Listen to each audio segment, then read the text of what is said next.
Да, нашата шприца на алфа ординација го најавува и почетокот на денешното издание, во кое што ве поздравувам, ви посакувам убав и пријатен ден и се разбира ве повикувам на уште едно наше заедничко дружење или уште едно ваше следење на денешното издание на алфа ординација за сите наши верни гледачи и оние кои што секојдневно сте на нашата фреквенција во овој дел од денот, бидејќи знаете дека ова е емисија во која што секојдневно обработуваме различни теми од областа на здравството и медицината.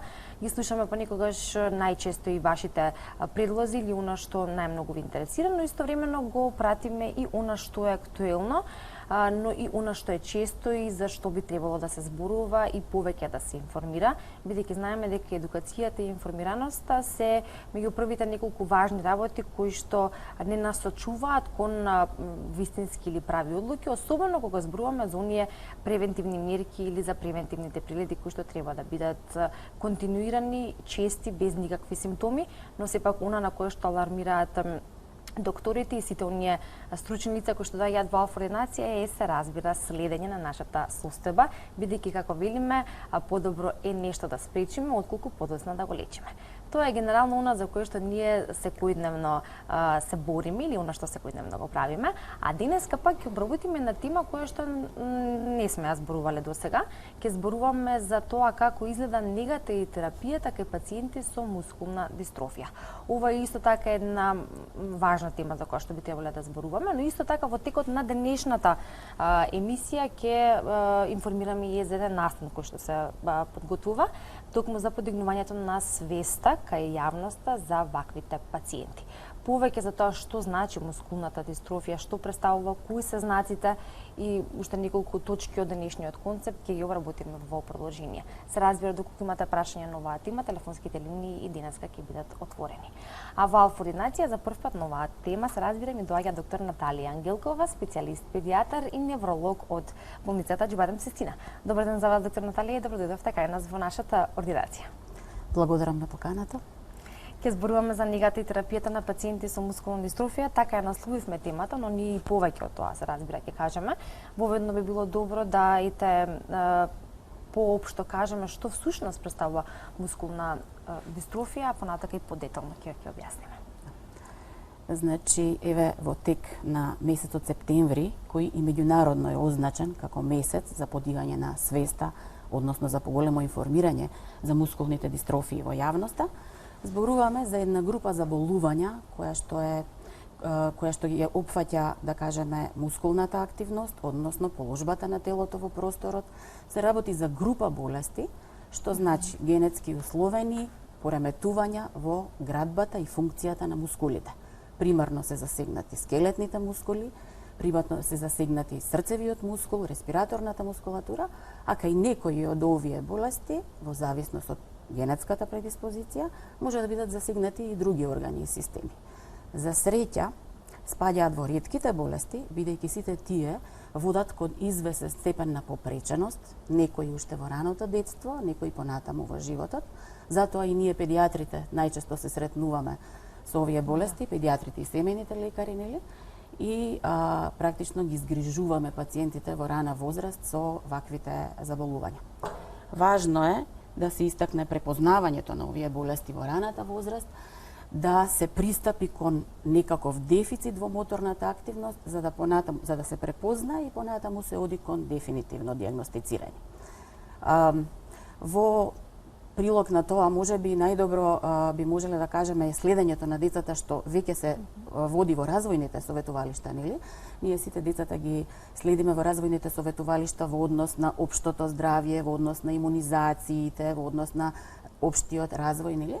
Па тука спаѓа и проценката на физичкиот развој, односно постигањето на во очекуваниот моторен развој, оние чекори кои што треба да се постигнат или степени кои што треба да се постигнат во моторниот развој во зависност од возраста, особено во првата година, нели, а понатаму и до третата година како рано детство и до предучилишната возраст во раниот детски период, а понатаму во адолесценцијата и во адултната возраст се поретки форми на мускулни дистрофии кои што се препознаваат веќе следејќи ги овие пациенти.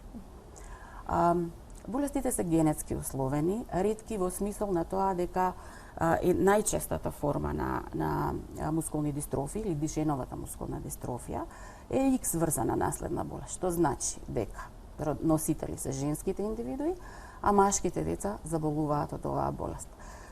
Честотата е некаде еден случај на 3000 до 3500 раѓања во светски рамки.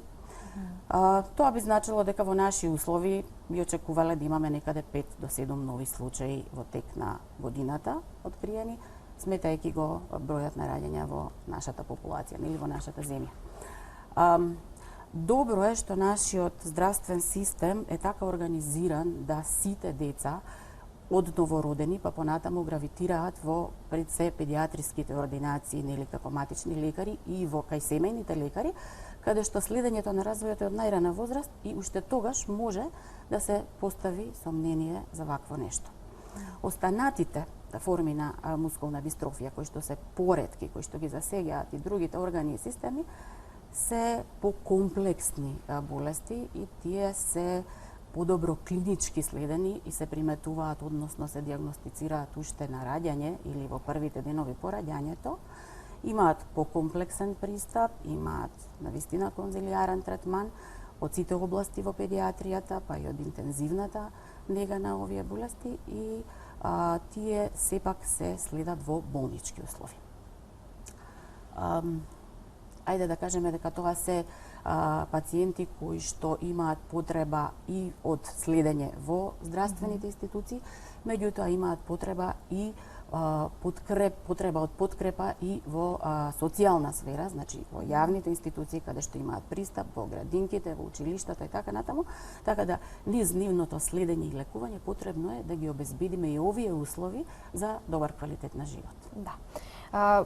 Суглед на тоа каде се појавува мускулната дистрофија, рековме дека генетскиот фактор е оној кој што е доминантен и кога веќе ќе се, односно пред да се диагностицира, се гледаат одредени знаци. Кои се знаците кои што се најкарактеристични, како би рекле, кои се симптомите кои што на почеток се забележуваат, дали тоа би било во најраната возраст или пак во текот на адолесцентниот живот на пациентот? Да. Во зависност од тоа за кој тип на дистрофија зборуваме, најчестата форма на дишеновата мускулна дистрофија се јавува во периодот на проодување, односно се препознаваат знаците во периодот на проодувањето, значи некаде меѓу првата и третата година од животот. Тие деца може да имаат известна мускулна слабост во првата година.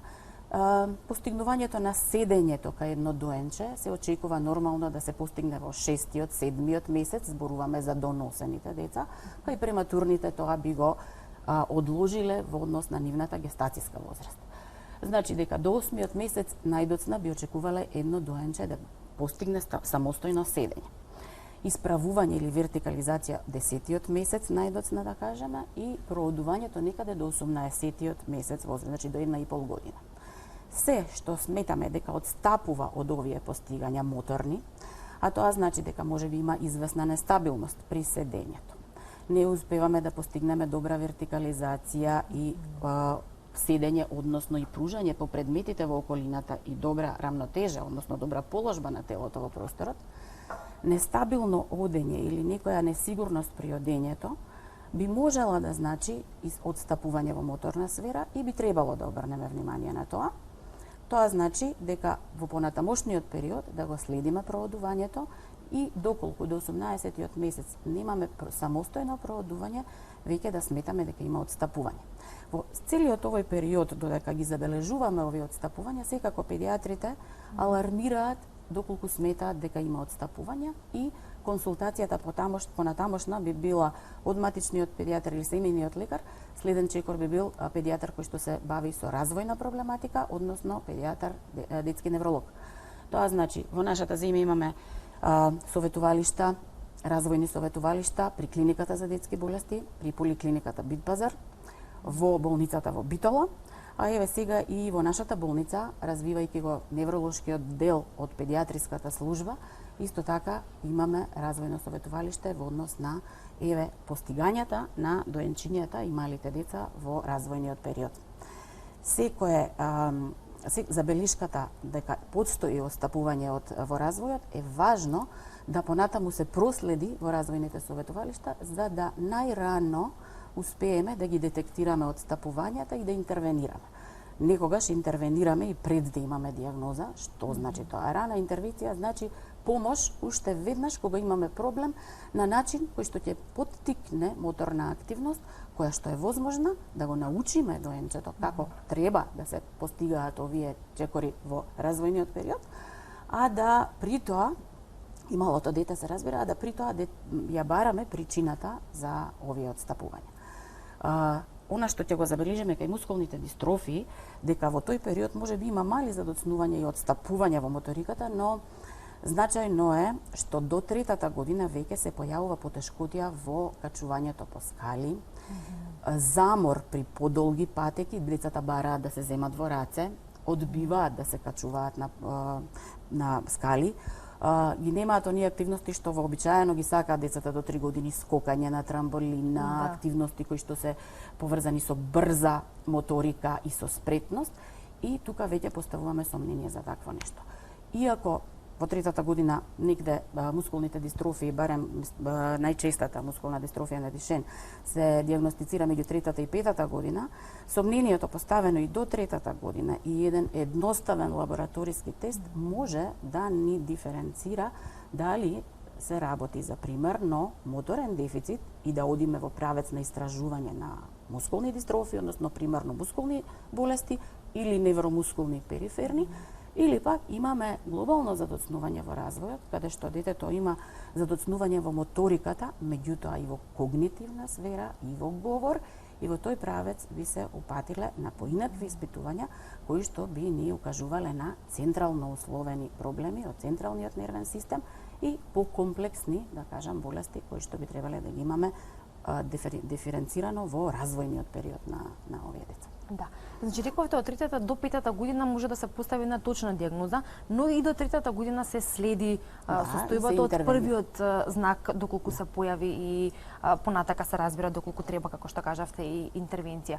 Она на што се насочува мовата се разбира откако веќе ќе се диагностицира, ќе се забележи и понатака треба да се интервенира преку самата интервенција, тоа и одредена терапија која што треба да се постави кај самиот пациент или кај самото бебе дете. Што е оно што би го споменале во склоп на таа соодветна нега и терапија, за да може пак подоцна да кажеме кои може да бидат последиците и компликациите доколку немаме навремена диагноза и доколку немаме соодветна нега и терапија. Но најпрво за оно што како би требало да биде и што е оно што е соодветно за ваквите пациенти.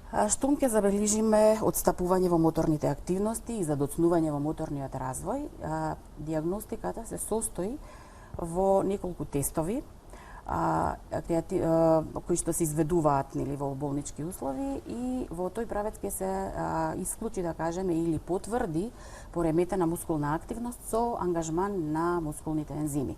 Тоа се едноставни тестови со крвна анализа, се дозираат овие ензими во крвта и диференцираме дека се работи примерно за мускулен проблем. Ако тоа го диференцираме, тогаш одиме понатаму во стимулација на мускулите и гледаме дека нивната постојана активност, пасивна со физикална терапија и активна со активни вежби од страна на детето, овозможуваат континуирана мускулна активност и одржување во добра состојба. Тоа значи во функционална состојба. Понатамушните испитувања ќе одат во прилог на тоа за кој тип на отстапување се работи. Некогаш тоа може да бидат и обични болести во раното детство кои што ја пореметуваат моторната функција, да кажеме некогаш и слабокрвноста и недостатокот на витамин Д. Може да даваат одредена слабост и отстапување од нормално очекуваната моторика кај децата и важно е тоа да се диференцира пред да прогласиме дека се работи за некоја посериозна болест. Доколку ги исклучиме тие нешта, продолжуваме понатаму со другите методи на испитување.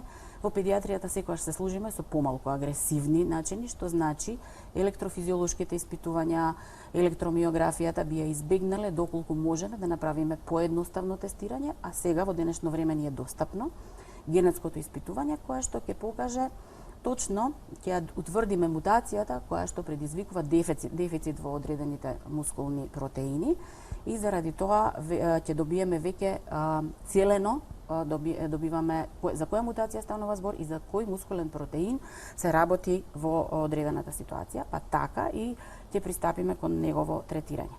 Третманот се состои во одржување на добра кондиција на мускулите, значи постојана физикална терапија, рековме пасивни и активни вежби, секогаш одобрување и промоција на неговите самостојни активности и желби на детето што би можело да постигне во одредена возраст, а тоа значи во одредени услови и помагала. Дали ќе бидат тоа помагала од ортопедски чевли или влошки, дали ќе бидат некаков тип на ортози или други помагала кои што ќе олеснуваат положбата на телото во просторот, за да конечно и некакви интервенции за одржување на мускулатурата околу рбетот, нели паравертебралната мускулатура, па да избегнеме и појава на сколиози, кои што се најголемите компликации кај овие болести, да кажеме, од тој аспект.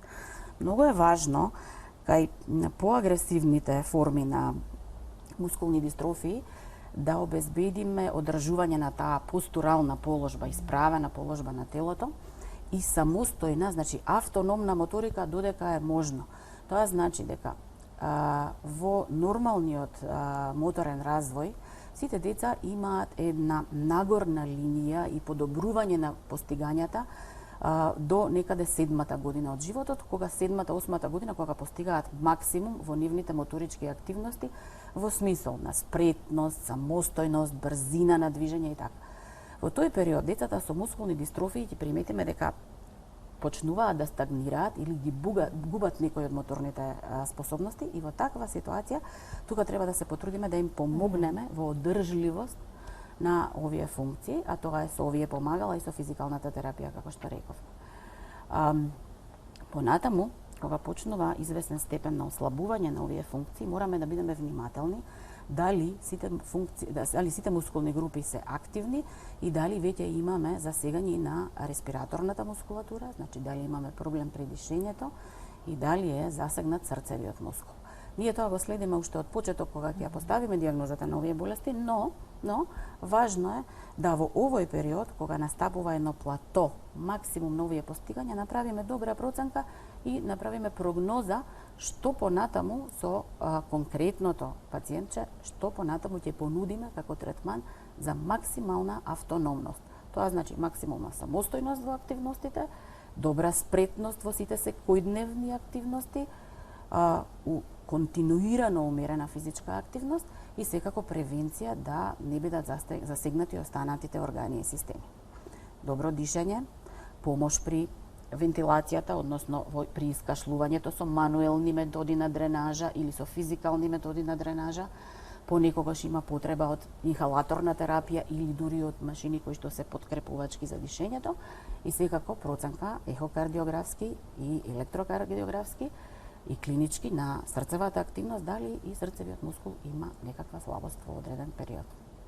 Кога сите тие работи ќе ги следиме, мораме да имаме еден континуитет во следењето и заради тоа пристапот кон овие болести е како што се комплексни болестите, така и пристапот мултидисциплинарен и ние сите соработуваме како еден тим кој што заеднички одлучува за понатамошните чекори во интервенцијата по овие пациенти и многу е голема и значајна улогата на родителите, односно семејството во ваква ситуација, затоа што тие најдобро можат да ги воочат промените кои настануваат во текот на следењето и да ни сугерираат дека нешто се случува различно од порано, што може да упати во еволуцијата на болест. Да. Откако ќе се дијагностицира, откако ќе се пропознае дел од симптомите кои што ги споменавме, и почнува да се следи состојбата и при тоа се одредува терапија или испитувањата кои што вие ги споменавте, до кога и како понатаму во понатамушниот живот трае таа нега и терапија? Што се случува во текот на животот или низ годините со ваквите пациенти? Веројатно е ова, бидејќи се работи за мускулна дистрофија, нешто што континуирано треба да се одржува во текот на целиот живот. Кај поблагите форми на мускулна дистрофија ја одржуваме оваа функционалност на пациентите со овие методи што ги спомнавме. Се случува во раната адолесценција, порано, додека не постоеше еден унифициран пристап кој што е да кажеме, препорачан од веќе експертски групи на луѓе кои што се бават со оваа проблематика веќе долги години и од значајните научни достигања, па и клинички достигања во последно време во интервенцијата и терапијата, продолжено е нивното самостојно функционирање. Новата ера на употреба на кортикостероидите последните 10 години, да кажеме, ја продолжува нивната самостојна активност некаде за 2 до 3 години, што значи дека до 12-13 години во раната адолесценција успеваме да бидеме самостојни и потоа да ја губат моторната активност, односно да имаат потреба од количка, помагало, инвалидска количка, која што за почеток е мануелна, со управување со горните екстремитети, понатаму може да биде електрична, која што има електричен погон. А што се случува тука? Ова е периодот кога најтешко се прифаќа текот на болеста и од самото пациентче и од семејството, затоа што веќе самостојноста во активностите се губи, а веќе и болеста го покажува својот замав. Со новите терапии успеваме некако да ги одржуваме функциите под контрола, постојат и методи за превенција на сколиозата, што со ортози, помагала и физикални третмани, а и со интервентни, оперативни, хируршки третмани, нели? Да ги подпомогнеме сите функции, но важно е постојано да се придржуваме кон овие прописи на нега и стандарди на нега кои што се применуваат за чекор по чекор во како поминуваат годините додека следиме болеста, за да обезбедиме максимална самостојност и да обезбедиме најдобар квалитет на живот кај овие деца. Тие одат во редовно училиште, имаат редовна настава, имаат и индивидуален пристап во физичките активности, што значи посебни вежби и одредени ослободувања или ограничувања во физичките активности во зависност од кондицијата, но секако и посебни облици на активности кои што за нив се пожелни, како што е пливањето, како што се гимнастичките вежби, нели така, се со цел да го промовираме оној дел кој што, да кажеме, е инсуфициентен, меѓутоа е функционален кај овие деца. Понатаму, ако се појават сите овие нели знаци и така, важна е интервенцијата од страна на заедницата, од страна на општеството, од страна на институциите каде што овие лица престојуваат за нивно згрижување. Училиштата обично прават, се трудиме сите нели што учествуваме во негата и третманот на овие деца, да обезбедиме добар пристап во просториите каде што тие треба да престојуваат во тек на денот. Оние деца кои што не можат да посетуваат редовно училиште, да посетуваат дневни центри, за колку што ги имаме во нашата земја. Постојат работни групи во Министерството за здравство, при Фондот за здравство, кои што па и при Министерството за социјала, кои што се трудат да направат се повеќе и повеќе такви дисперзирани центри, да не бидат само централизирани во Скопје, туку и во другите делови на Македонија, каде што овие деца ќе имаат и дневно згрижување во смисол на медицинска нега, меѓутоа и во смисол на да кажеме мотивација на активности кои што се во нивни домен.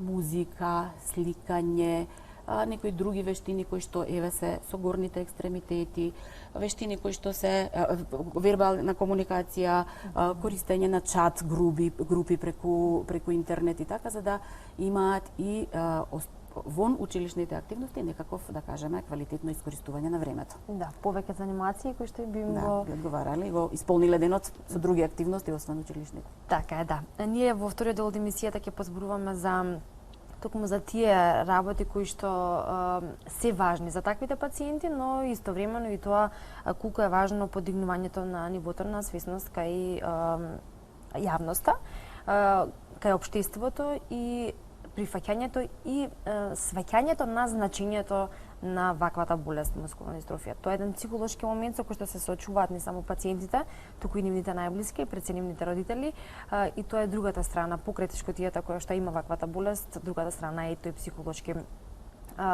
момент или таа состојба која што ја доживува целокупниот круг на семејството. Но тоа ќе го ставиме за во вториот дел, за да го завршиме, да речеме вака овој прв дел пред да ги проследиме рекламите, само во делот на компликации, бидејќи споминавме, она што ние доследно го набројавме досега е како би требало да изгледа и распознавањето и консултацијата со доктор и следењето од страна на доктор, поставување на дијагноза и одредување соодветна нега и терапија. Но што доколку тоа не оди по тој редослед, а знаеме дека тоа не е малку веројатно, можно е забележување на знаците многу подоцна, поставување на дијагнозата исто така доцна и тука веќе се одолговлекува и периодот, но и се разбира терапијата. Што може тука да се случи како компликација? Да. Значи, доколку не ги препознаеме симптомите на време и не интервенираме на време и пред да се постави дијагнозата, го потенцирам тоа, секогаш кога знаеме дека имаме моторен дефицит, без разлика од која причина, инсистираме да го промовираме моторниот дел, моторната активност на пациентот, за да во текот на неговото следење и од физикална терапија процениме за каков проблем станува збор. Ако тоа не се спроведува, а не се спроведува затоа што е тежок моментот да се прифати постоењето на ваква болест и во семејствата често има потреба од подолг период да тоа се прифати, да се прифатат можностите за третман и да се применат.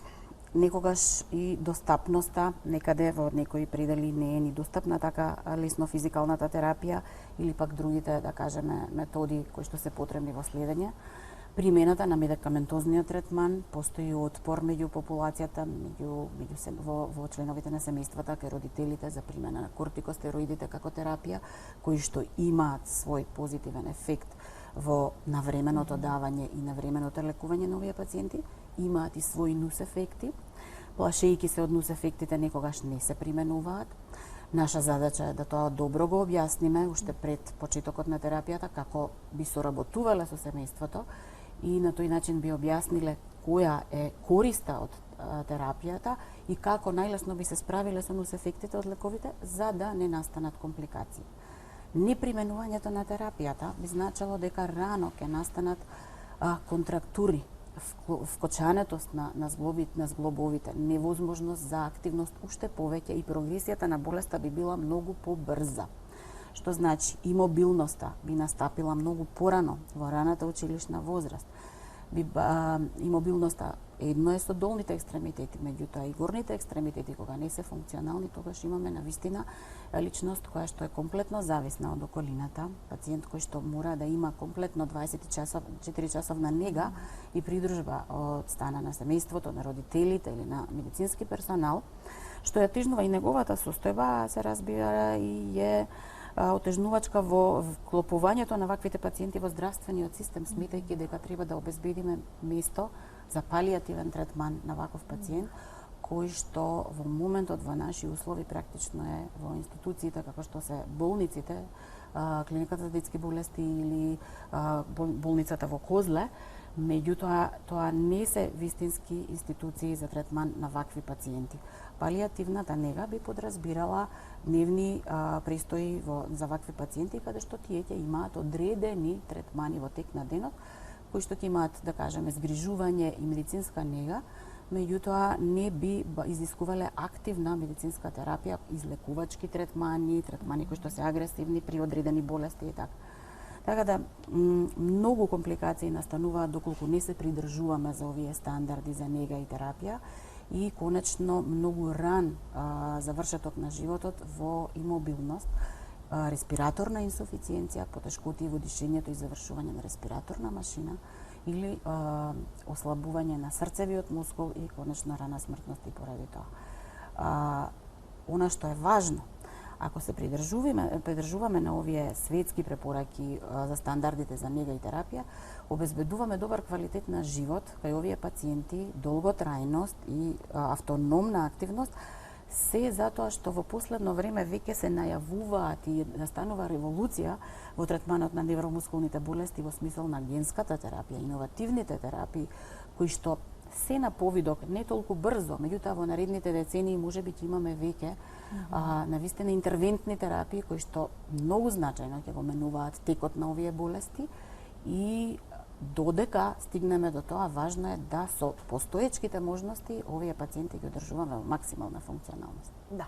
А за тоа треба да бидат информирани за тоа кои се методи на лекување и на терапија постојат во однос на одржување на некаква самостојност во извршување на основните функционални работи кои што го исполнуваат секојдневието, меѓу другото и држање под контрола на целокупната болест. Ке зборуваме, се разбира, повеќе и за оно што веќе го споменав, а тоа е подигнување на свеста кај јавноста и бидејќи рековме дека ќе најавиме еден настан кој што верувам дека ќе биде посетен и ќе предизвика големо внимание не само кај оние кои што се засегнати од овој проблем, туку и кај целокупната јавност, но се разбира за тоа во вториот дел по рекламите. Сме заедно со вас до 11 часа, така што останете на фреквенцијата на Алфа.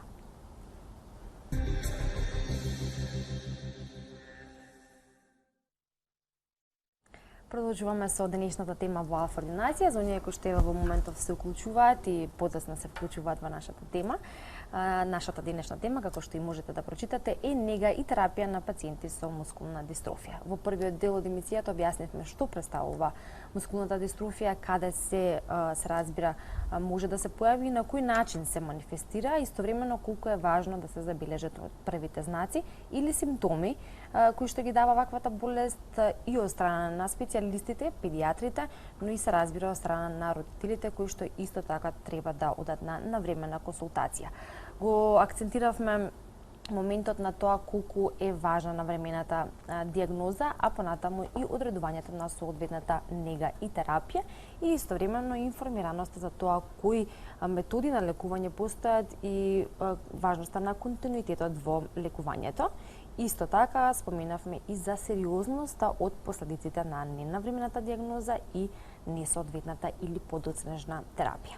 Она што е следно во нашиот разговор се уште неколку прашања во склоп на она што е нашата тема, тоа е мускулната дистрофија, како и подигнувањето на свеста и конечно информирањето за настанот кој што впрочем и на крајот на емисијата ќе го споменеме.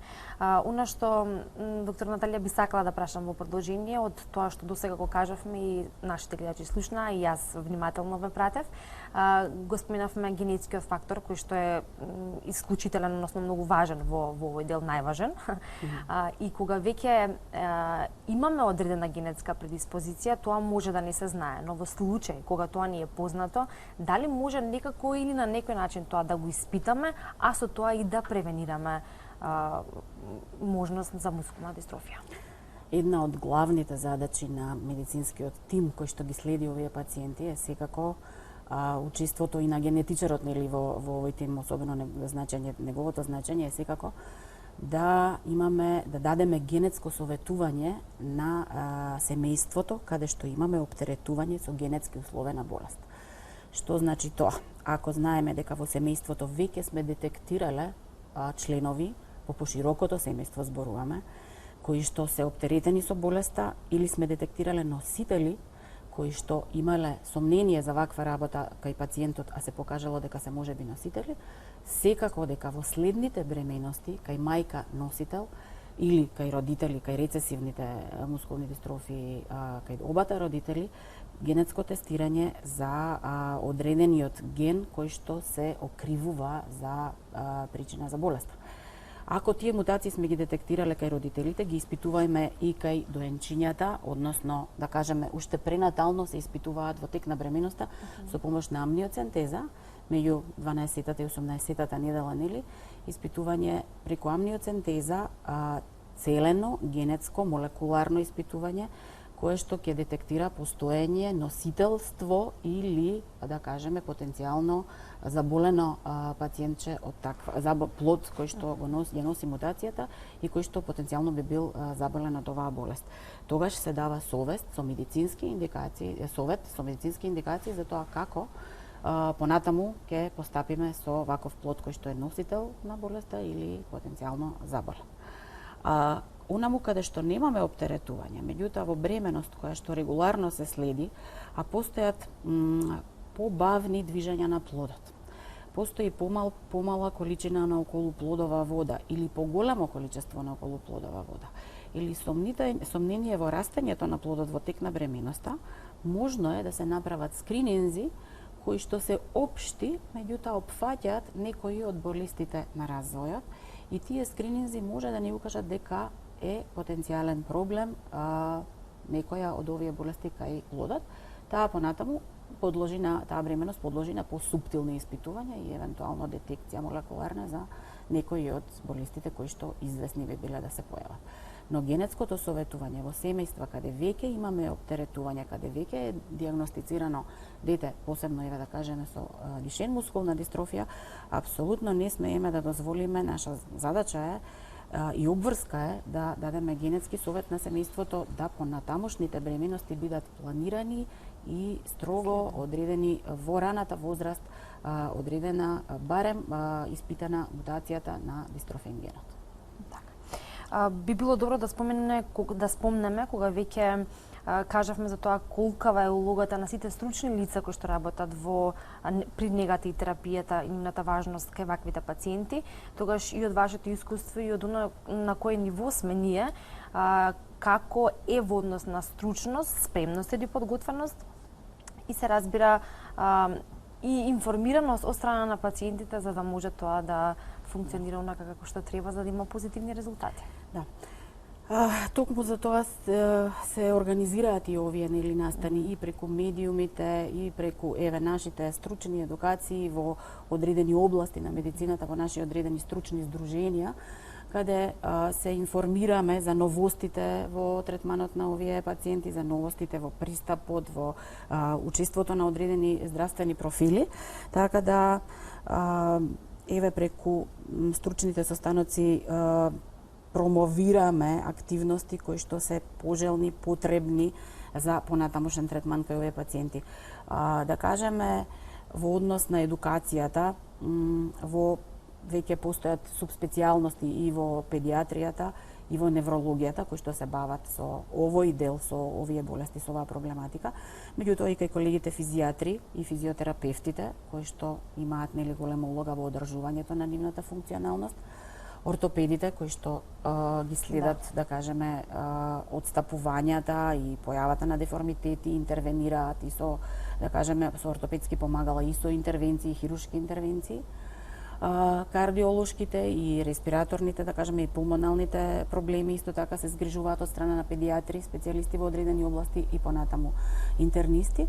И секако психолошката поддршка е многу важна на овие семејства. Важно е да во периодот на следењето, дијагностиката, па и следењето и третманот секогаш имаат и една подкрепа во однос на тој дел, како да се справат со овие проблеми, како да успеат да ја прифатат поинаквата состојба на пациентот во семејството, поинаквото функционирање и организирањето на целата атмосфера во семејството и дневните активности за помош на пациентот. Инсуфициентни сме во многу области, вака ако размислуваме чекор по чекор како се прават овие, како се следат овие пациенти, но се трудиме да со примена на меѓународните стандарди, со адаптирање и на условите и на просторите каде што се следат овие пациенти, па и на, да кажеме, здравствените установи каде што треба да се спроведуваат терапевтските мерки, да се приближиме до светските стандарди за нега и терапија на овие пациенти. Многу голема улога имаат здруженијата на семејствата, на родителите на овие пациенти и на самите пациенти во настапувањето во јавноста за подобрување на квалитетот на живот и за подобрување на нивната положба во општеството.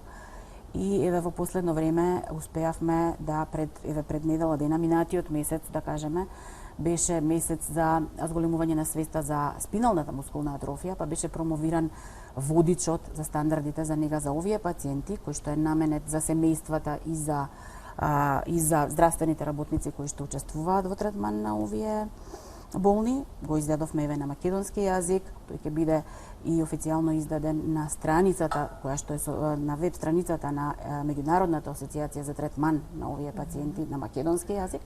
Тоа значи еден чекор повеќе за информираност на нашите пациенти, на семејствата, па и на згрижувачите. Се направија неколку работилници и неколку едукации на физиотерапевтите во рамки на активностите на Здруженијата за ретки болести за специфична физикална терапија кај пациенти со мускулна слабост, што значи и кај спинална мускулна атрофија и кај Дюшен мускулна дистрофија.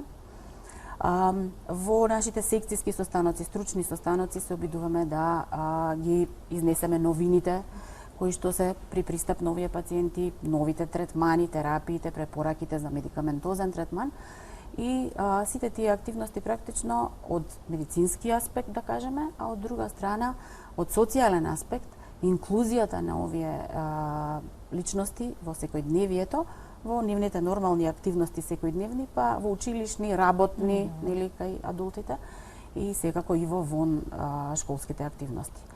За таа цел се организираат тие здруженија организираат своји некои настани во кои што еве се трудиме да им дадеме и активна улога на пациентите, и тоа е конечно чекор понатаму кон нивниот подобрување на квалитетот на живот и учеството во секојдневието, нели? Така да. Уште малку ќе позборуваме за ова во продолжение. Го слушнав знакот трежијата за гледач, се надевам дека се уште го имаме на линија. Добар ден. Добар ден. Добар ден, повелете. До водителката и до докторката. Јас сум Пешевски Слободано, село Иванковци, Вевешко. Пред 2 години дете носев, успари го кома, однесо ја за жглючка у државна болница и оно одеше едно друго натаму, сега не може да води, еве, како ја пушти, ја со дубал оди, со количка, нешто над оноди, и тоа е работа и да поздравам 8 септември, Јасмин Теримир и Зоран и свите, и у Ерметика да ја поздравам Складјана Ѓошевска. Вака сега, добро. Имате ли вие конкретно прашање? Пошто јас тука конкретно прашање не слушнав, ако добро ве разбрав. Конкретно прашање, детето ми беше речино. У војна болница го однесоме со брза помош од Велес. Добро. Каква е диагнозата? Жглючката имаше камче, како ја дали е вадено, дали не, само беше албанец, нема везе, кој сака нека биде доктор. Која е диагнозата, господине? Камен во жолчка? И не може да, од тогаш не може да оди никако, не можеше со дубало оди, со 4 тие ногарки, тоа е прашањето. Аха, добро, ви благодарам за јавањето, веројатно Ај, нека ми одговори докторката. Да прашам... Поздрав важно за 8 септември. Само момент, има прашање докторката да ве прашам, предходно се движеше нормално пациентката, нормално си одеше? Ама нормално се движеше, ништо нема беше добро, она имаше ова речи го грчеви на друго, тие апчиња ги пие редовно. Од дете, од која возраст, за која возраст зборуваме? Па од дете, од вакцините едно друго. Добро. Што беа. Јасно. И температура доби, од тоаш тие апчиња ги пие грчеви, доби падавица грчеви, како така. Добро, ви благодарам. Да, во ред, ќе ви одговорам, да. Ај, докторке. Добро, значи не се работи за невромускулна болест. Очигледно дека се работи за пациент со епилепсија, која што може би била истригерирана, може би органски, да кажеме, причината форма од раната возраст, меѓутоа ако особата претходно била моторно активна, се појавиле нападите и после тоа веќе дошло до известен степен на инвалидитет, се работи веројатно за енцефалитис, менингитис, нешто што можело да биде во таа возраст како акутна состојба и која потоа оставила последица една форма на епилепсија и пореметување во движењето во смисол на парализа. Не можам точно да одредам според разговорот, според она што го објасни гледачот, но тоа е централно условена болест. Одржувањето на моторната функција со физикална терапија секако е потребна, со користењето на помагалото секако, а контролата на епилептичните напади со медикаментозна терапија мора да се одржува, затоа што во таква состојба и функционалноста на пациентот е подобра.